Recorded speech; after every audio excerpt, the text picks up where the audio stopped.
Polytechnique de Limoges. Donc dans la partie qui s'occupe du solaire photovoltaïque organique, on produit donc des cellules solaires de nouvelle génération, donc de 3e génération, de ce type-là, donc semi-transparente. Comparément, on va dire, à celles qui se faisaient dans les générations précédentes, c'est-à-dire le silicium monocristallin, polycristallin et puis le CIGS de 2e génération, on fait des cellules de plus faible rendement mais à moindre coût. C'est ça le plus important. Si on s'intéresse au principe photovoltaïque, on voit qu'il faut évidemment que la cellule soit éclairée pour générer du courant. Donc il y a une partie, on va dire, du matériau absorbeur,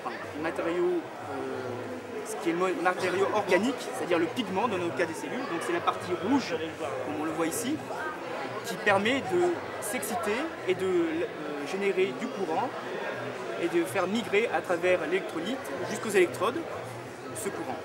Donc au final, on produit ces cellules à partir de substrats en verre actuellement. Donc un substrat en verre recouvert d'un oxyde bien spécifique qui est en fait du FTO, donc c'est de l'oxyde de fluor, non, de l'oxyde d'étain dopé au fluor. Donc recouvert en fait d'un matériau aussi oxydé, qui est de l'oxyde de titane, poreux, qui nous permettra en fait de maintenir le colorant à l'intérieur. Et après par la suite, on recouvre la partie extérieure de TiO2 et du colorant par un film plastique qu'on va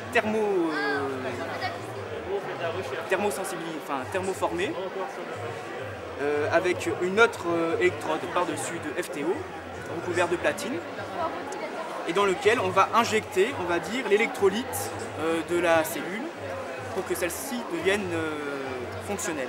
Une fois que ces cellules sont faites, on les caractérise et on regarde le rendement, c'est-à-dire le taux de conversion d'énergie convertie lumineuse en énergie électrique.